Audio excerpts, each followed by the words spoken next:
Good evening, and thank you for joining us all this evening. I'm so thrilled to be welcoming Atala Toy back to talk to us about her work. For those of you who don't know her, Atala Toy is a photographer and a researcher focused on direct communication with nature beings. Over more than 20 years, she has developed a sustained observational practice grounded in direct experience and careful attention. Her work is presented through public exhibits and educational programs and shared with an international community engaged in observing and documenting nature beings. Her photographs emphasize clarity, consistency, and the visual recording of observable patterns. So, Atala, welcome back. We're so happy to have you. You were here a couple of years ago talking about your photography, talking about what you saw in your photography. And I just want to let everyone know. So I follow Atala on Facebook, and she sent out a message saying that she was going to make the Facebook group public so that everybody could post their photos and talk about all of these things. And it's a wonderful community, and this just warms my heart. So thank you for being here, Atala. Thank you for sharing your work with us. Thank you so much for having me, Judy. I think what you're doing at the foundation is absolutely amazing, and to be focusing on consciousness and the connection between mind being, it's so significant and important nowadays as we're moving through many changes in our society. Um, and I welcome everybody who's here and everybody who comes in afterwards and sees this presentation. And my purpose here is to get you thinking and get you talking and get you meeting your neighbors who are right outside your back door in your own yard. So Good I'm at evening, and that point in my work that I've seen so many thousands of pictures, and I've organized them into different categories. So we're going to proceed as it pertains to the interests of the foundation. So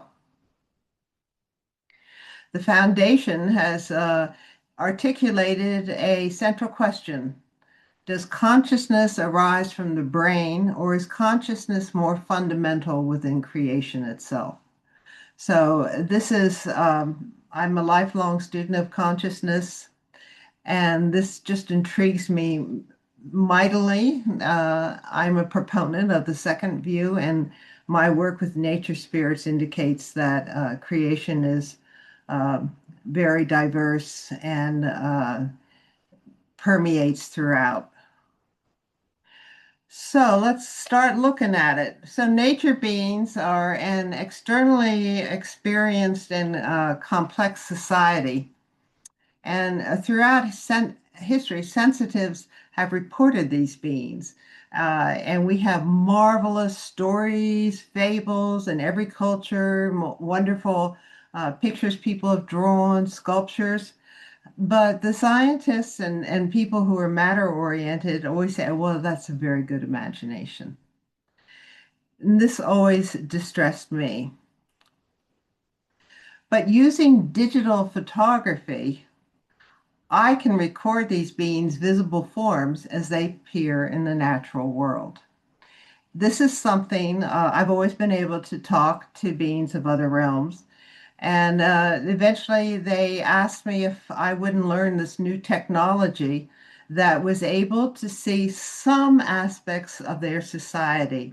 And that's the aspects that they have a very visual language, and they use trees and rocks to express themselves and to store their information for use of their community.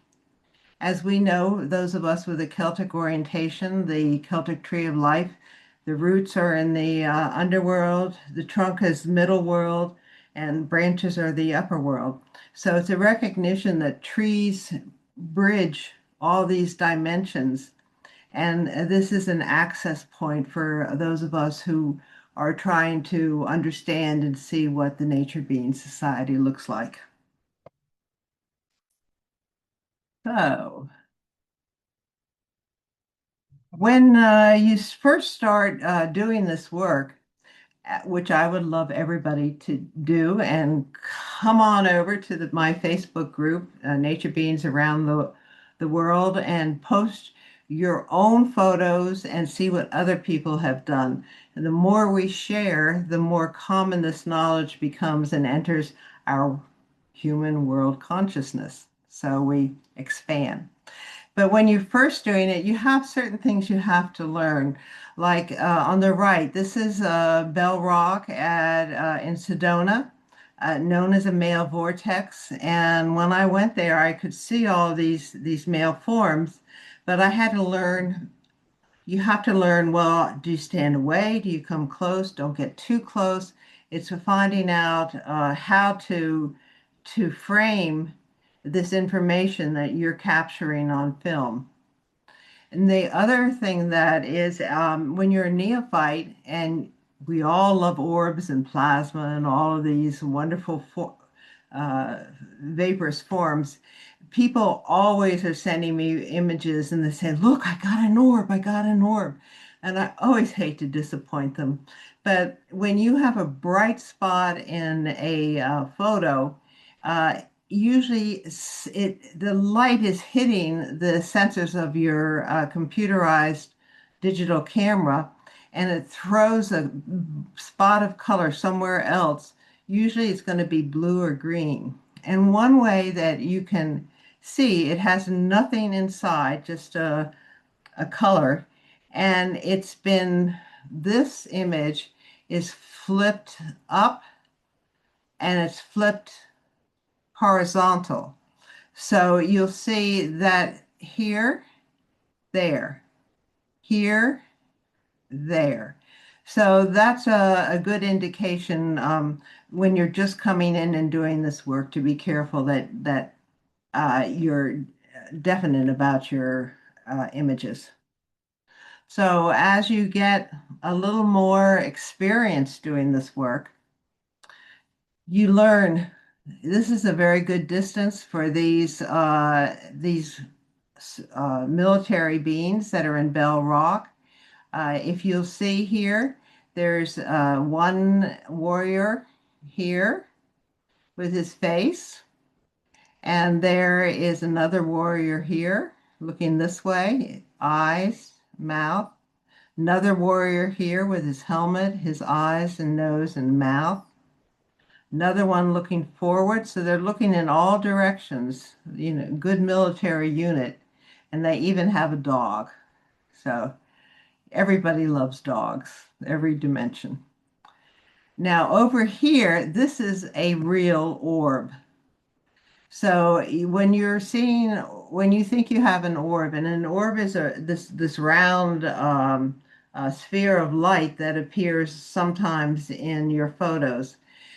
Look for interior forms, images, or geometrics, or colors.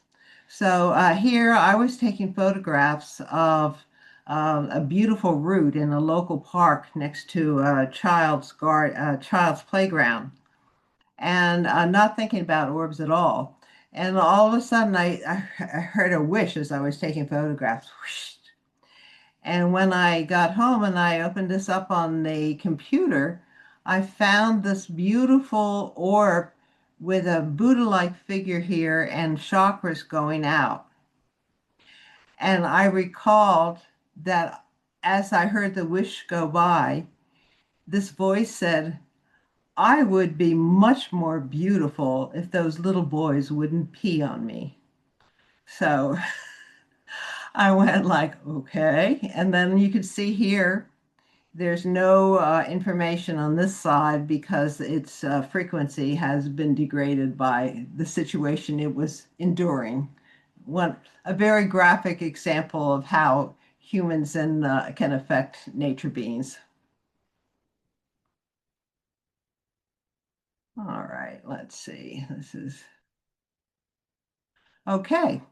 Now, as observation deepens, as you start getting more and more into this work, and you're looking to connect to the nature beings, you're going to start trying to see that organized intelligences within nature become identifiable. That is, at first you're seeing something, and then you start saying, well, what am I seeing? And this is refining your sight, which is totally from experience. You want to do this work, nature beings want you, they want help. They're happy to help you. You just ask and go forward and start doing it. So here, this is one of my favorite images. It's from the cedar graveyards and out in Olympic Peninsula in Washington. And I always call this Aslan because it looks like very leonine, even has little scruff there, and Aslan's looking out into the ocean as he is in the Narnia series.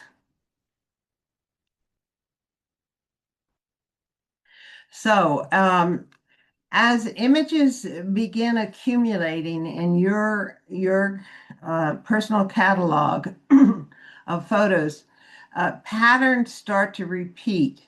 And this is where using a good computer program, I use Adobe, Lightroom, and Photoshop. And I catalog everything by location and type of being. So patterns start repeating and you start noticing, well, I heard them say this when I was taking it, or I was called over to this tree to take a photo. And what is it that they were wanting me to see? Well, eventually, over my 23 years, I started noticing that trees have openings, and we think of them as where it lost a limb or something happened in its trunk. But these function as portals between Middle Earth, between us and these other dimensions. And it's a way that life forms and energy move through space and dimensional differences. Every portal has a guardian. We know that from Ragnarok and all of these wonderful movies and Norse myths.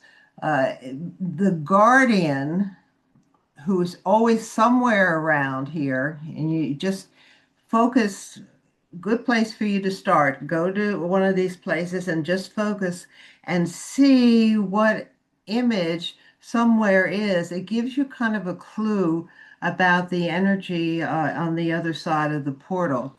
So here, this is at Winterthur, a beautiful garden out in Pennsylvania where I live. And they told me this was a place for the little ones to go through when they go into spirit, like the chipmunks and also the fae that come through. And this is what he's about 4 inches tall, this image. And you see his eyes, his nose, his mouth, the outline of his face, and his beard. Now, the first thing when I start telling people about portals is I just want to reassure you that if you go for a walk in the forest and you now see a hole in a tree, you're not going to get sucked through into someplace else.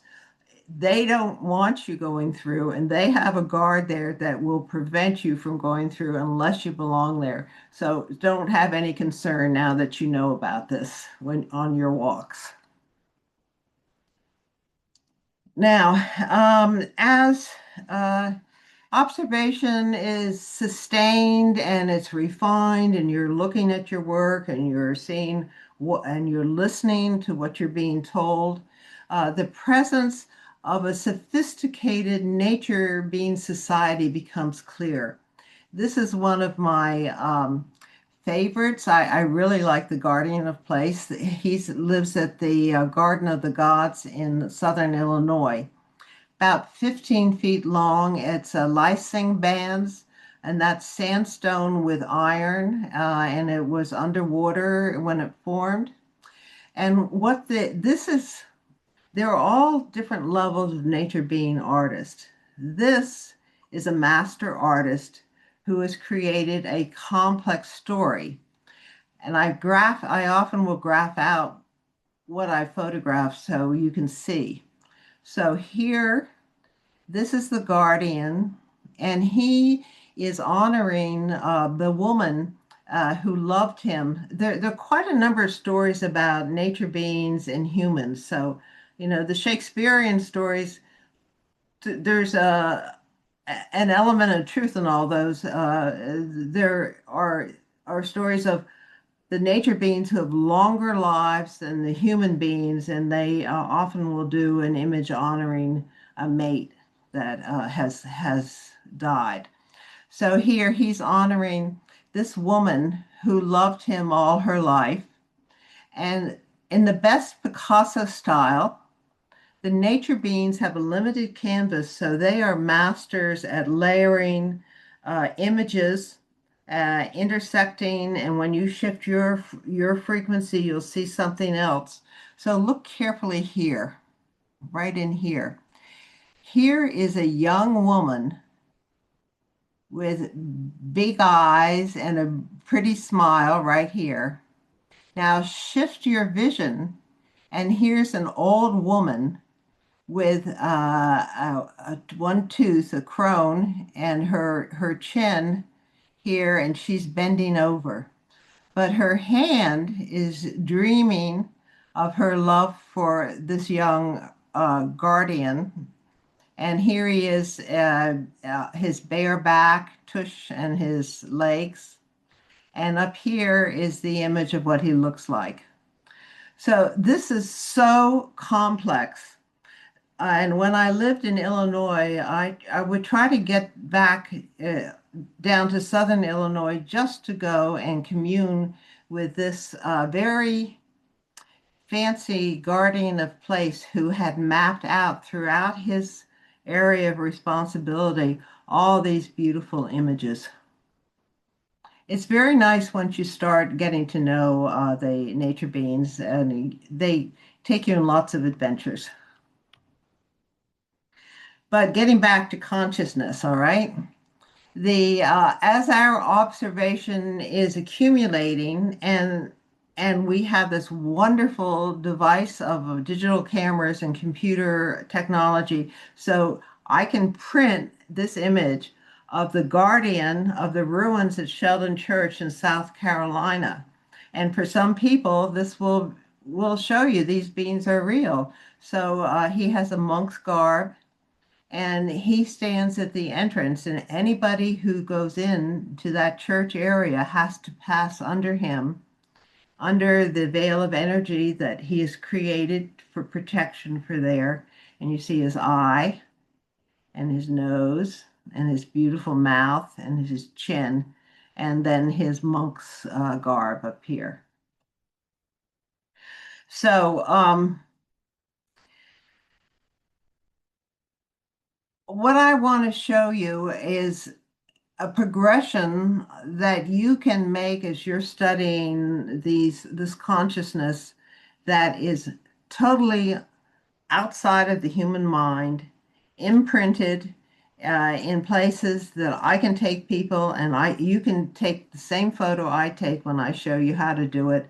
And once I show you how to do it, you can do it yourself. Once you know how to get to Rome, you can get to Rome on your own. So what becomes visible as observation is refined and continued over time. And let's do the cataloging now. And here, this is a wonderful scene from Olympic Peninsula, and this wonderful elephant look. He's drinking at the water in this beautiful waterfall. So first, we're going to go through progressions. We're going to go through the kinds of beings that you can connect with. We're going to go through how they work together in community. And then we're going to work through the places that they join together, and then the larger views where groups join together. And this is an intelligent uh, uh, progression that you see in any human society. The nature beings are just like us. They just live in a different frequency. They have a different way of connecting to matter. That they are working with living matter, where humans often see these objects as inert, that they can cut down and the objects have no feeling. But that's not true.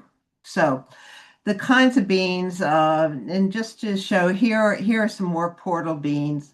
This is an angel leaning over, wings surrounding these little animals of the forest. And this tree and the angel lives at what was once a convent for retired nuns in Illinois. It's now a nature center.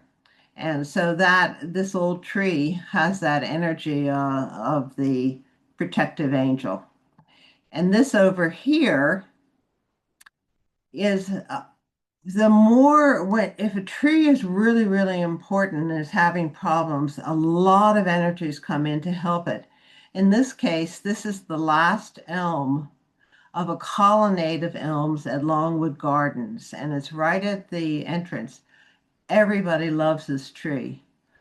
The nature beings love it, the staff loves it, visitors love it. And if you look at it, I'm amazed at how many beings are inside this portal taking care of it. So you see, here's one being with the eye, nose, mouth, with the long hair coming down and long robes. Here you have another more protective military type. There's usually a soft and a military in a lot of these that I find. And eye, his mouth, and his beard. And then in here, another one that's overlapping, there is an image. To me, it looks like an Indian. This is Lenni Lenape land. And throughout this area, they are acknowledging the rights of the Lenni Lenape nation. And this is an Indian with the eye, nose, and a sad face. So they're all uniting, working to save this beautiful tree. So let's go through some of the types of beings that I've found represented in trees, and we'll start with the angelic beings. So we're not the only life form in the universe, and one of the closest non-human forms, non-earthbound, are the angelic beings. And these forms become identifiable. So here, these again are two portals, and then that's the end of portals. This is a preserve in Illinois, and I was actually over here photographing, and the nature beings called me over to see this. So this is the angel, you see, of the birds. So it looks like a bird, but it also has angel wings. And here's the marker saying bird, bird. And in here, they explained this portal is where the little birds of that preserve in the cold Midwest winters, when they go into spirit would go in here. And so inside this portal, it leads to the world of birds. Over here is another angel. This angel is from an old Fremont maple up in New Hampshire, one of my home areas, and I've photographed this tree for years. It's in the yard of one of the original founders of the community, and as the tree got old and started dying, this angel manifested. Now, I've taken pictures of this for years, and there was never anything here. And this angel is anchored into this wood, which is decayed. This is not. This is not a mushroom, and it's not something put there. It's merging from the wood, And there's a little, that angel with the wings helping the grandmother to move back into spirit.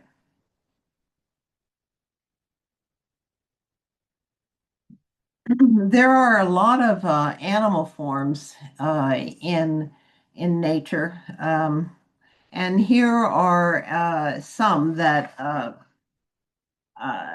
are particular, just samples. This one is from Utah, and this is a cougar.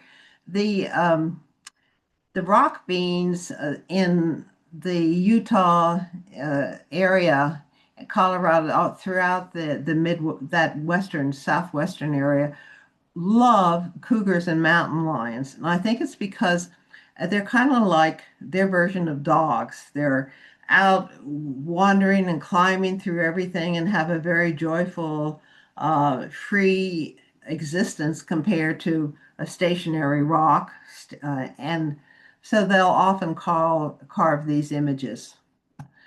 This is up again in Illinois at Black Partridge Preserve, and this is a woodpecker.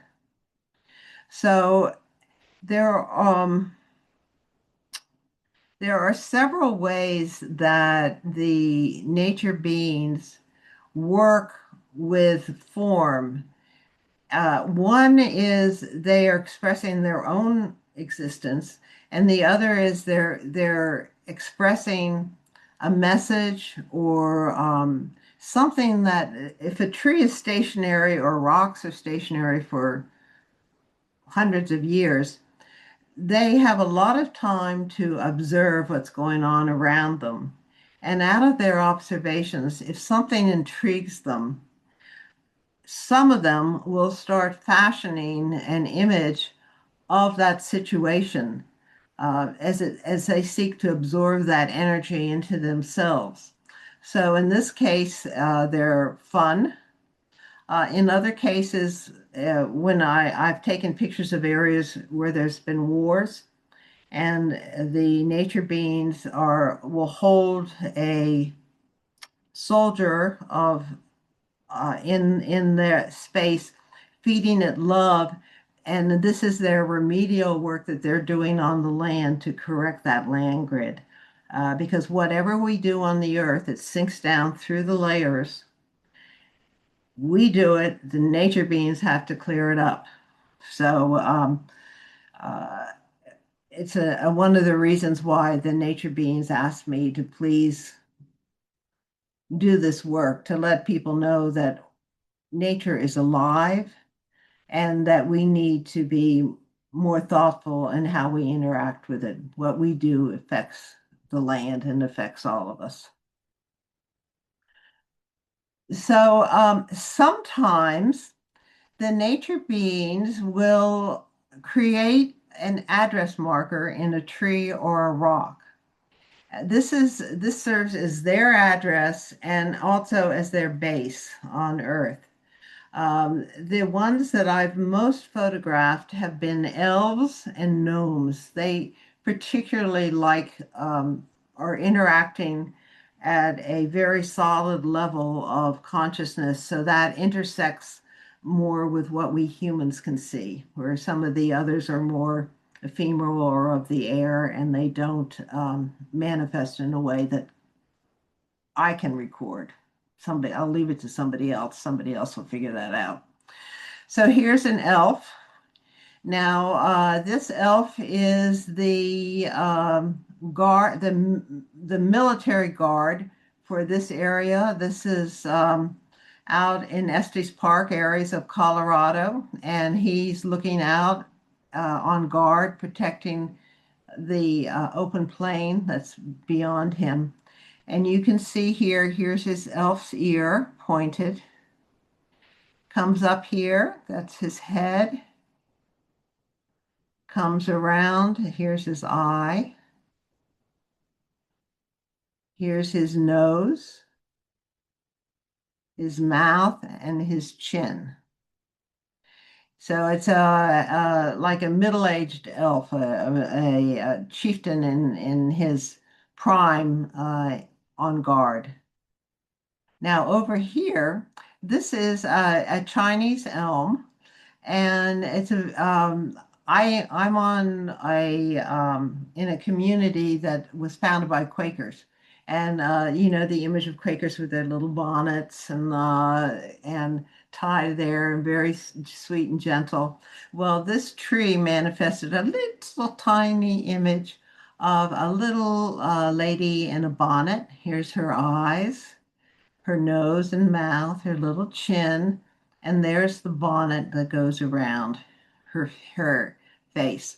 So I thought that was very cute to have on our campus, our community campus. Now, as I said, there is the spirit of the tree or the rock or the flower, and then there is the use of that tree, rock, or flower by other nature beings, other life forms, to fulfill certain purposes in their world. Now, in the nature being world, these images are live. They're not. They come out from the spirit of the tree itself, and it expresses how they see themselves. If they're in proximity to humans, then they express themselves in human images. If they're out in the middle of the woods and I find trees who want to express themselves, they're often animal images because that's what's around them. So this fine fellow is in Central Park. Guess what part? Upper East Side.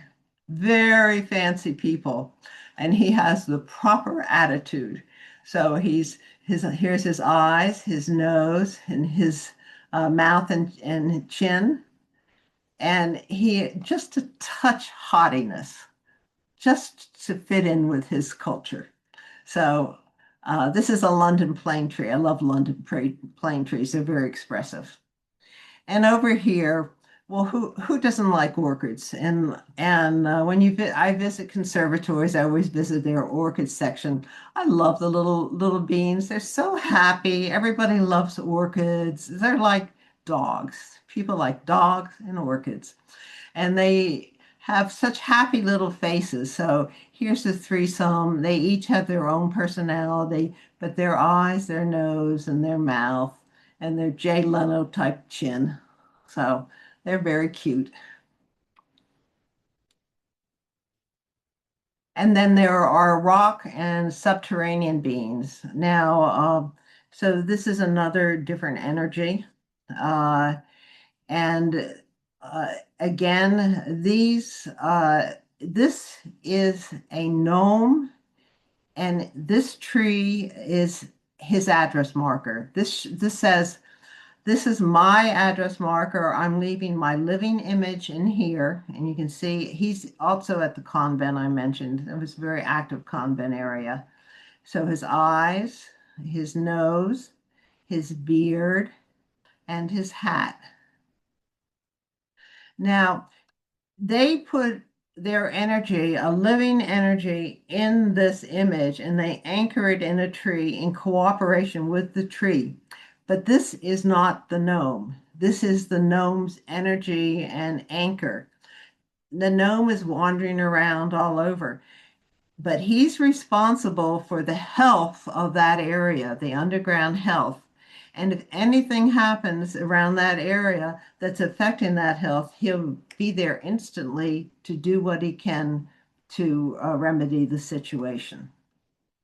On the other hand, this is Grandfather Rock, and this is how, and he's in Estes Park, Colorado. This is an image, how he's presenting himself with his eye and kind of like a bird's beak for this huge rock, about 15 feet tall. And he's at the grandfather and the head of the family for this whole long line of big boulders that goes down a hill. So I was up doing, I go up there every once in a while just because I love that area. And I was having some personal problems one time, and I went and sat here. I fit right in there. And I just was meditating and asking the universe for help. And grandfather came forward. and he invited me into his family stone world inside. So, sorry. It's so beautiful in there, and he's such a loving personality. So they all came around and were supporting me in my personal crisis that I was going through, and calmed. They went took their wonderful grounding, stable stone energy and entered into my being, offered it to me, and then they adopted me into their family. So I can go back and visit them anytime I want, either inwardly or in person. So this is the kind of relationship that humans and nature beings can have if we just would open up and accept this other life form that together we're coexisting and helping Earth. And finally, here's water, plasma, and underworld beings. Now, uh, This this is at Starved Rock, a huge 100 feet or so long cascading waterfall. In the winter, a human is this size down here. And then you have this huge, like 50-foot tall ice giant that when I would go there each winter, it would manifest. So here are the eyes and the nose. And then nature beings often have a familiar, and a familiar is a companion that protects your back, protects you, and is also a companion. So here there's a very large elephant with that kind of headdress you see the elephant uh, wear in the Mahabharata, and the elephant eye and the tusk. And over here, this was a fun one, or as they go. I was down in an old Philadelphia graveyard with my camera club, and we were all, seriously taking photos. And I hear this kind of laughter and fun, and they're calling me over to this area here. So I come around, and the nature beings think this is just hilarious because this is an underworld, one of the underworld images appropriate for a graveyard where the graveyard is where energy is being transformed and being renewed and taken away and being renewed. And so here's this fellow with his head, his eye, his nose, and his mouth. And some human had decided that since he was eating all of this energy, he really needed to have that expressed physically. And they took a, a skeleton keychain and shoved it up his mouth. So, the nature beings thought that was very funny. And then this is a really important part of nature of the guardians that we have that are in your yard, that are around you, and who love and protect you. And it would be nice, wonderful to recognize them. So this is on my family property up in New Hampshire. And it's a large property. In this generation, it's been through generations. My brother owned it, and he spent a lot of time there. He loved it up there, and nature loved him. He was very close to it. So here there was a protector that stood at the beginning of the heart of the enclave. So here's the dirt road going up. Over here is the cabin out in the middle of the woods. So this protector was energetically protecting the cabin area. And here you see he loved my brother. And so here his images, his eye, nose, a slight smile, and a chiseled outline. Here's his familiar up here with the eyes, nose, and mouth. My brother unfortunately passed in 2019. And the rest of the family did not have the same love for that property as he had. And his line going down, wasn't coming back up there. I came back in 2023 just to visit, and I it was an example of the interaction between humans and nature because now this wonderful image was very sad-eyed, very sad. He's closed, no smile, closed down completely. And even the familiar is sad going down. So this just indicates that the trees around your property, they are interrelating with you, and you could be more conscious about that connection, and that would help bring up that the amount of people who can do this work becomes more common among us all. All right, so now I'm going to shift I covered a whole bunch of the beans individually, but when you were talking about consciousness and proving that this is a sentient civilization coexisting on Earth with us, separate from us, part of the universal consciousness from which all matter emerges in different forms. Here are some examples of the way individual aspects of the nature realm come together in community. So over on this side, this is a very fun one. I really enjoy. I love Central Park. I'm a New Yorker at heart. I lived there many years. And next down here is the boat basin where the children do the sailboats. Down here, over here is Alice in Wonderland. And up here, next to Fifth Avenue, the nature beings created their own little statue. And this is a game of hide and seek. So here you have a little nature being looking out around the tree, looking to start the game. And another of his friends back behind also looking. And here you see his puppy who is hiding, waiting to be found. There's even a little squirrel that worked his way in here. And then up here is an image of a nana a nanny or a mama, and you see her curls and her eye, her nose, and she's very carefully watching over the children below. Now, over here, this is a Peace Park in Arizona, and different energy, not children, very dignified, responsible. There's a stupa there, and it's a profound meditation area.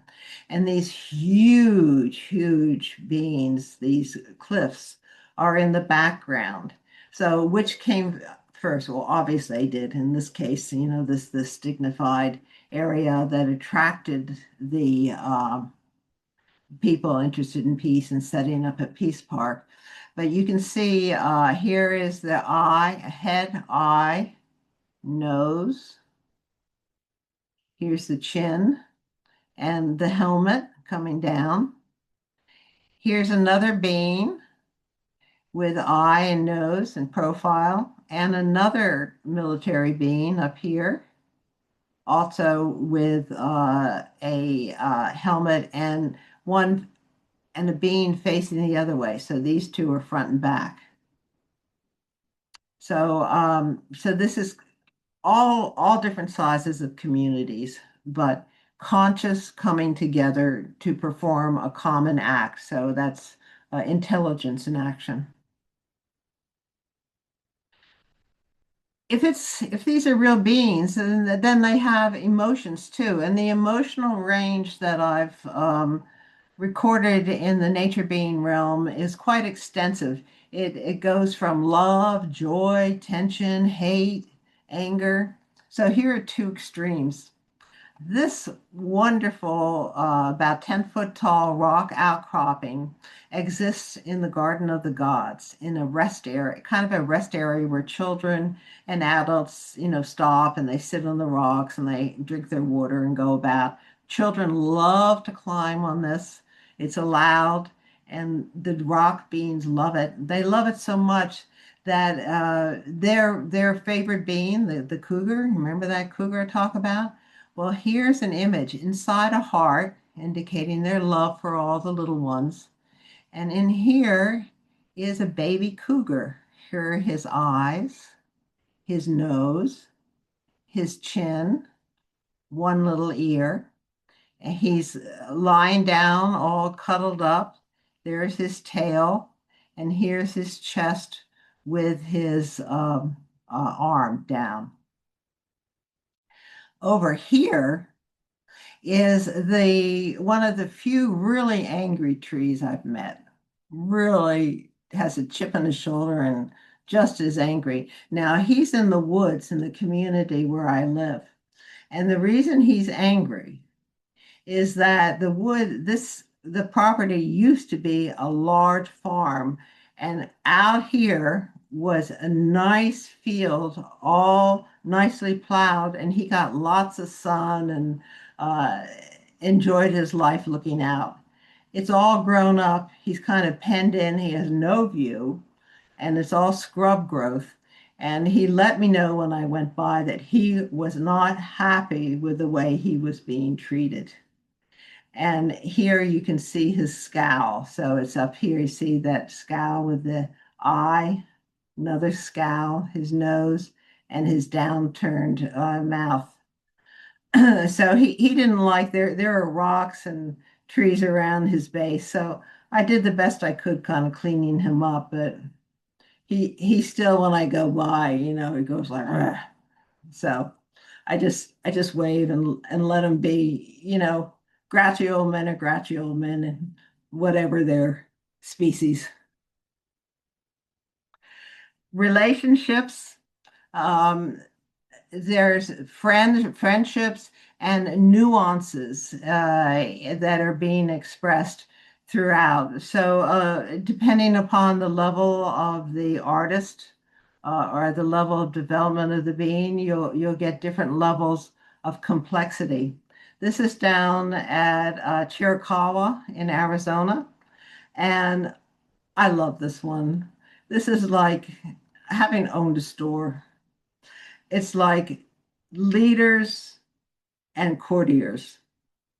And here is a much put upon king, kind of a weepy eye from all the troubles he has and kind of gritting his teeth. And here's his consort. And up here, coming out the top of the head are all his worries. And there's a bunch of couriers going to each other. So they're in a perpetual gossip mode here, and it's affecting the energy of the whole. And over here, this is Longwood Gardens. This is two trees that grew next to each other, and they're not very compatible. And this one is like just critical, critical, critical. And this little patient one over here is just leave me alone. And you see it pulling away, and the eye kind of looking at it like just be quiet. So the relationships that are going on here are interesting and a different way that you have to deal with family and friends. As you get doing your work, you're going to be attracting the administrators of these different areas. And these administrators, their job is to keep everything organized in their area, which could be miles. And they they're all different levels, like any society that go down in layers of action. But these are two very high level ones. So this is at Morton Arboretum, and this is a lady of the forest, and she is responsible. She explained this herself. And then I saw a lot of others like her, similar. A lady of the forest is responsible for the birthing and the bringing back of life in her realm, and she protects all the little life. So here you see her, it's kind of like a Mother Mary figure almost, or a Gaia figure. So you see her heart face because she's offering love. You see one eye looking at us, and this eye is conspicuously absent because it's looking in its spirit. Now, the Native Americans call this a messenger tree. And this means that you can go to a tree when it has this configuration and offer your problems or your questions to spirit, and then it will be taken to spirit, and then the answer is brought back. So the messenger is working in two realms at the same time, connecting them.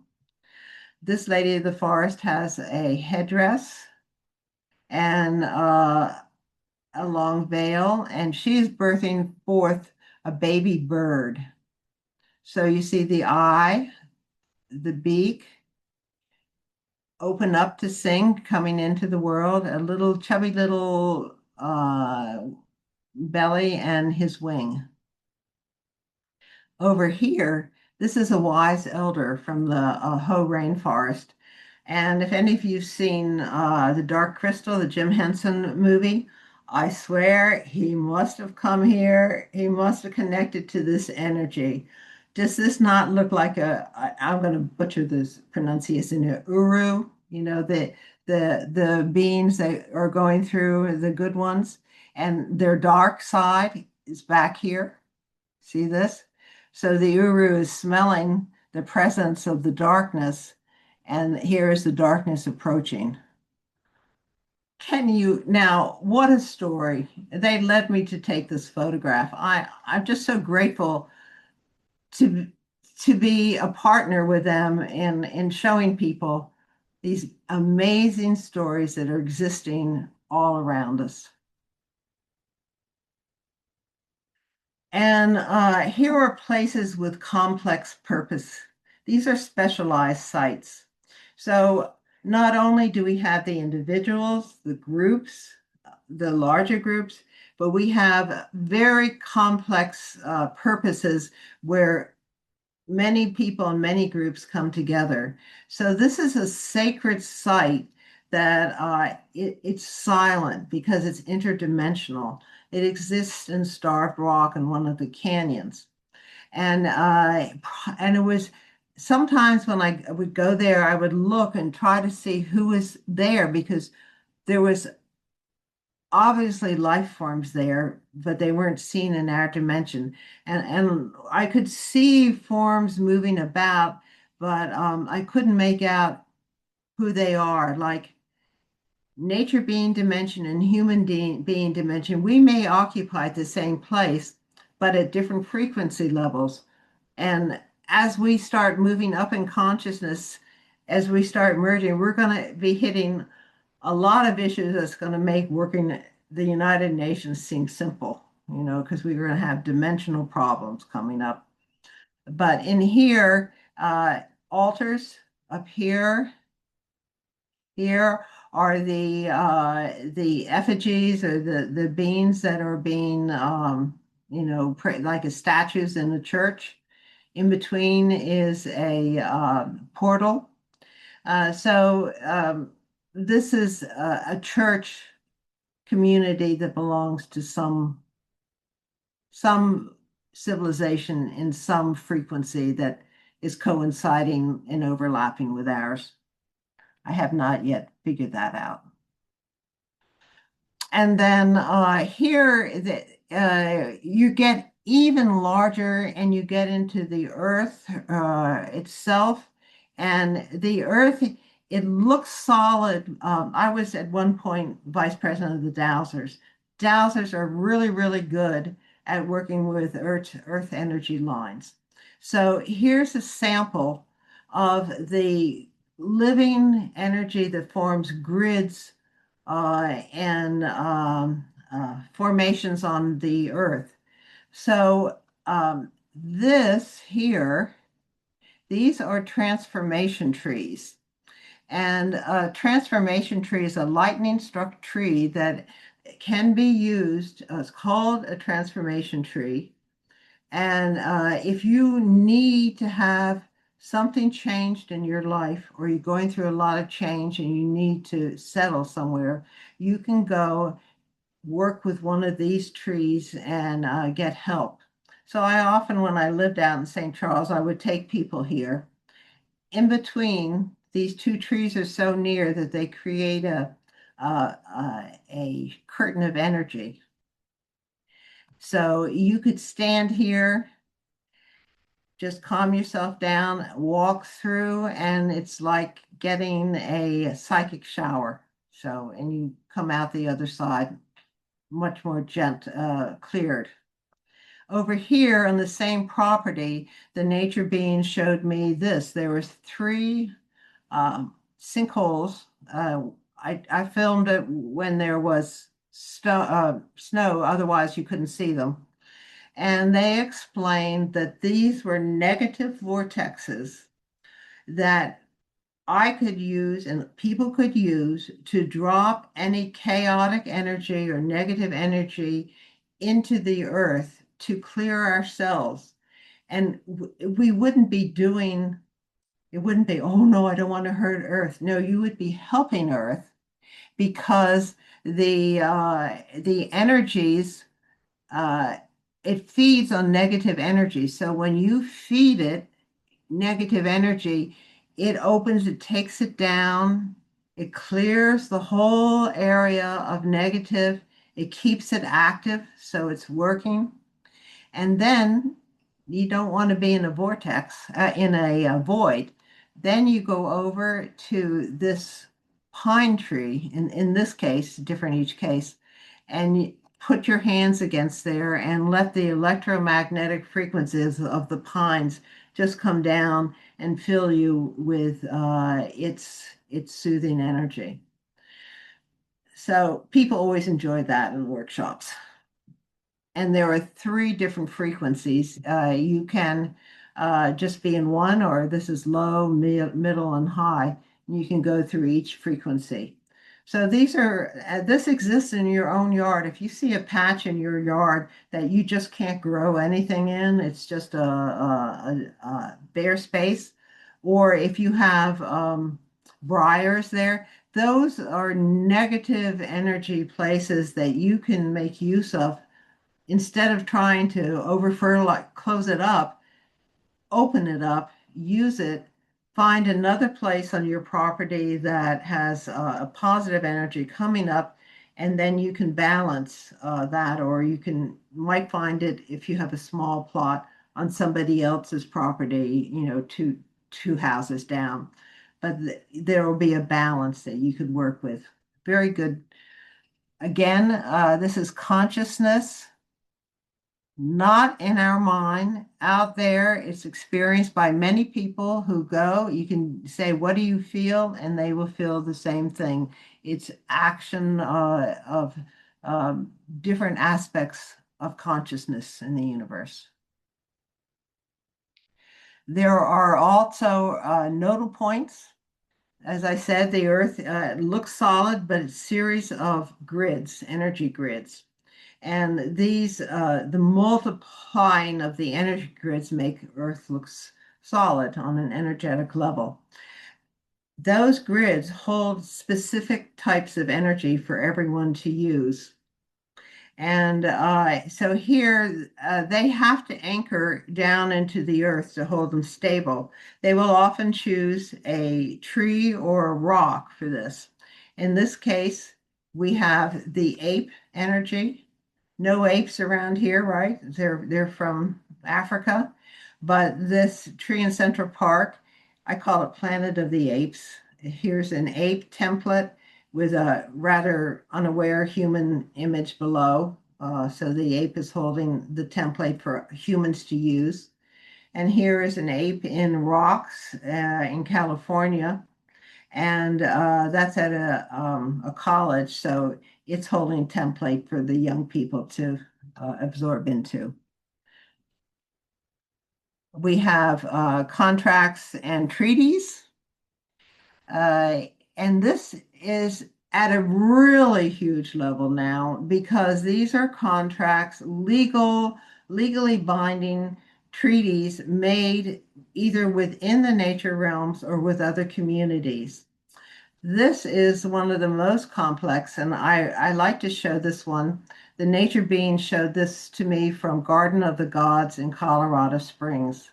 This is all red sandstone. In the middle, there is bleached white sandstone, and that is a contract between the ant people, humans, and animals that is recorded in Navajo, Hopi, and Asazi stories about how the inner earth beings, twice in history at the change of ages, um, worked with humans to protect them. They took them into the inner earth, and then when Earth was again habitable, they went back out. And this is supposed to be a contract that we have with the inner earth, but we forgot it. And this here is a turtleback and a turtle. All right, so we're getting near the end. I just want to I want to show you how the we may not, most of us may not be aware of nature, but nature is aware of us. And very often it will, as I've shown you before, it honors our human relationships. So this is Central Park. This is in Strawberry Fields. This is and the Imagine mosaic is off this way, about 100 feet. This is a tree that is honoring John Lennon as a manifestation of Pan. And Pan, plays the pipes, and he is so beautiful, and his music's so beautiful, and trances the animals and humans alike. So you see John Lennon with long hair. Here he's playing the pipes. Here's a rabbit who's admiring the music. Here's a human, kind of pudgy-faced human. Here's a nature spirit. So it's their honoring of John Lennon. And over here, this is Longwood Gardens. This is Crabtree. This is a lady from 50s hairstyle. So before Longwood Gardens was Longwood Gardens, it was a private home for the DuPonts. And they loved nature, and they did all of this just to have it beautiful for themselves. And so this is in a cherry tree created by the nature beings, showing a human woman kissing the nose of a masked elf, and as a way of acknowledging the humans, thanking nature for cooperating with them to create such a beautiful sight. So in summary, as observation refines, the presence of nature being society becomes clearer. Here we are in Bryce Canyon, and the nature beings and the puppies are playing ball. This is just a sunspot, but they're playing. And as our observation deepens, the living earth becomes more recognizable. So here we are. This is a centaur, and with his chin on the human woman who was his consort. Probably, I heard that it was like someone, a pioneer lost a husband and had the protection of the centaur. And here are two beings looking on at them. This is in Bryce Canyon, Pariah Canyon. And as observation expands, broader understandings of consciousness become possible. So may your sight be clear, your heart be open, your path be woven with green light and wonder. May you walk with the unseen and the unseen, and remember you are never alone. So as observation deepens, isolation gives way to aware participation with a living earth inhabited by many unique forms of sovereign consciousness. Okay, thank you. And here's me in Muir Woods with a couple of friends. And these are the 4 books I've written available on my website. And I will stop the share. And here we are back. Thank you, Atala. That was amazing. So beautiful. And um, it just makes me happy. It makes me happy to see all of these things. Um, I I have a couple of questions for you. Just, as you were speaking. Well, first of all, you had an exhibit, right, of some of your photos. Was it last month or month before? You do a number of exhibits. I've done a number of exhibits. I did a two exhibits of Stories Trees Tell Us down at the Newark Art Alliance, another one at Crosslands, and right now at London Grove meeting, I have stories in Meeting House trees, the Quaker stories that are manifested in trees. And I'm wondering, what is the reception like? But are people like us, or are they just like, yes, that's amazing? Or are people like, oh, I don't know if that's, what's, do you get a variety, or is it just sort of a self-selecting group that likes this kind of thing that goes to see No, it? I have to tell you, I am honestly astounded because I was really brave when I moved here and I said, all right, I'm going to stop pretending I can't see and that I'm normal, quote normal, and say what I can do.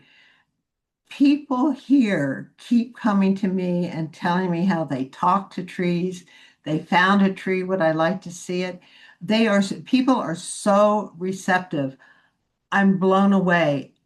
They love it. They love each of them has a little story. Each picture has a story. They're reading the story. Um, we're going through a major change of consciousness both ways, It's so we're having choices out of the chaos. We want to go up, we want to whatever we want to do. I love that. It reminds me of a book I read by Tennis Hallowell decades ago, her contacts in the nature world said, you remember, you're not the only species that's evolving, right? All species are evolving together along with the nature spirits. And I love that there are nature spirits that want to be in partnership, right? That want to figure out how we can work together. I think it's hopeful for me. Yes. Um, Okay, so Mandy has a question about data centers, AI data centers that are popping up everywhere, and how, um, um, how do we stop the will the nature spirits disable the construction equipment? What are their powers of being able to interact? Can we scare off work? It's like, how do it- these nature centers, the data centers, right, for AI are really disrupting the natural world, and do you have any communication about that, or um, Well, I take a lot different approach than a lot of people.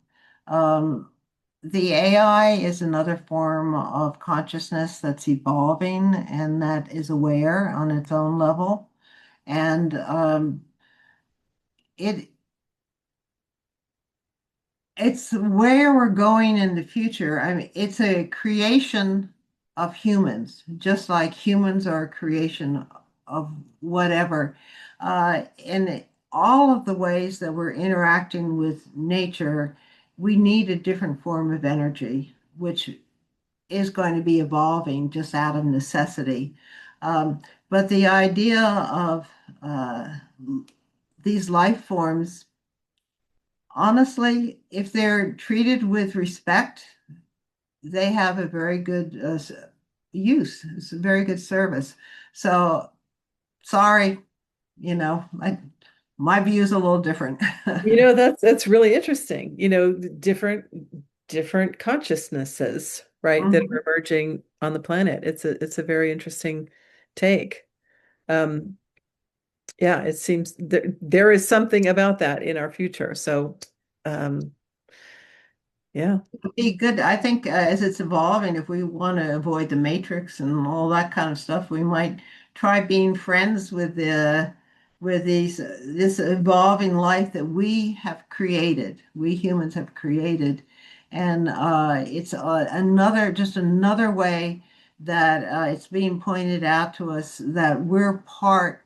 of a universal flowering of consciousness, and we need a little more humility and a little more willingness to cooperate and understand each other. Right. And awareness that we are part of a very large community, right? Yeah. On the planet and off the planet as well. Mm. It's Yeah. it's time for us to mature Right. pretty quickly.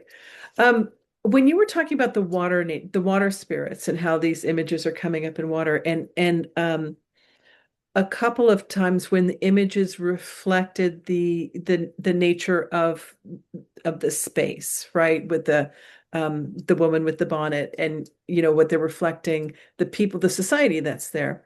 It made me think of Veda Austin's work about, with Right. With she water. freezes water and how she's communicating with or water is communicating with her in these Mhm. images. And I don't know what my question is about that, but I love the kind of reflection back, like a communication, like, oh, we see you, and Right. this is what we want to present to you. Yeah, she does absolutely marvelous work. I love her work, and I love the way she is connecting to the if you look at it, there's one core consciousness that is all knowing. So inherently inside every aspect of existence, inherently at the core, there's an all knowingness that we just haven't, that life form has not yet accessed. And how the different ways that consciousness creates itself and learns to exist, it all exists inside its own Merkaba, its own ball of energy, and it creates its own rules. They don't have to follow the rules of another life form. And what she's doing is with water is astounding. Yeah. Right. I'm so excited for what's coming. And I think it's coming quick, as it feels like this evolution is ramping up, getting faster and faster. And Hmm. partnership with the natural world and the nature beings is just something that just really excites me. The name of Veda Austin, Veda Austin. I believe she's in New Zealand, but she's everywhere. Yeah, she's expanded globally. Yeah, yeah. Um, Showing I me on have it. a question about when you're out photographing. You mentioned a couple times how the nature spirits call you over. Right. What percentage of time is it just you kind of seeing things, or do you actually get summoned and they say, "Hey, check this out"? Well, I didn't bring it up in this talk because I brought it up in other talks. Is I have a contract with the nature beings, and they coaxed me into I'd worked at the United Nations. I've worked a lot of places, so I know diplomacy and all of this. And they explained they needed a diplomat, a translator, someone who could explain them who they are to humans.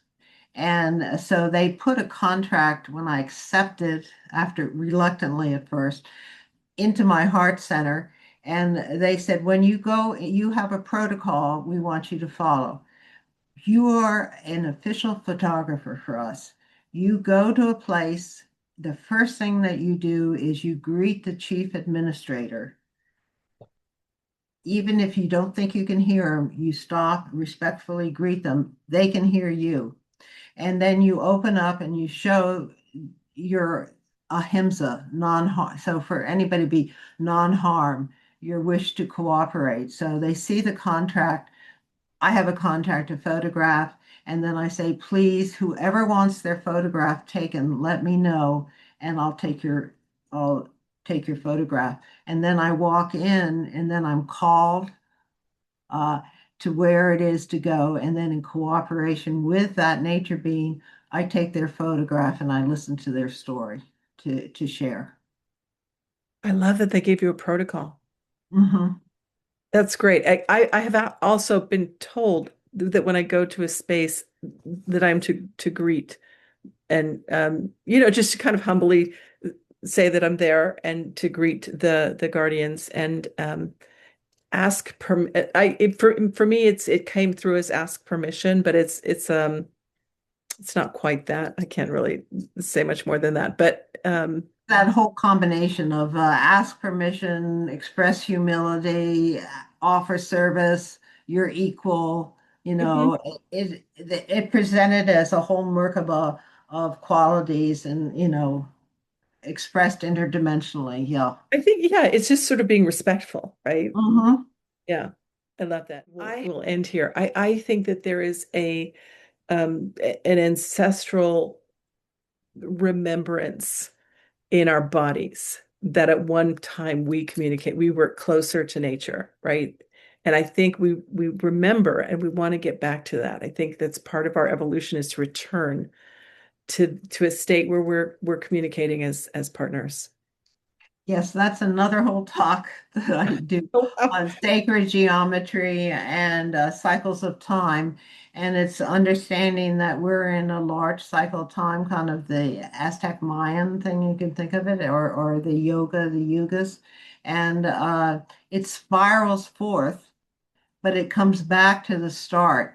And it's a 26, the yoga, you say it's 26,000 years. Right. And we've hit the lowest point, the Kali Yuga. We're now starting up. So as we go within the next 13,000 years, we're all going to be able to talk to each other again. So Again, yay. You just have to keep coming back. So I just want to thank you again and again. Oh, is there anything you have coming up? You mentioned doing workshops? Do you have and you have the books that you mentioned? Um, your no, website? I'm just redoing my website, atlatoy.com, as an encyclopedia and a gallery so that inviting people to go in and access, you can just have different categories. You can go in and read stories. These stories I've been telling you, you can read them on the website. And it's all in terms of public service, just effort to educate everybody about this wonderful coexisting civilization I love it. And if you're on Facebook, go check out this Facebook group, which is now open to everyone, and it's called Nature Beings around the world. Around the World. And you can Right. see what people are doing, what people are taking photos of and their stories. So really wonderful. Thank you, thank you, thank you. Thank you Thank everyone you. for joining us, and I hope you have a good night. And we'll see you next time. Bye, Thank you. everyone. Bye, everyone.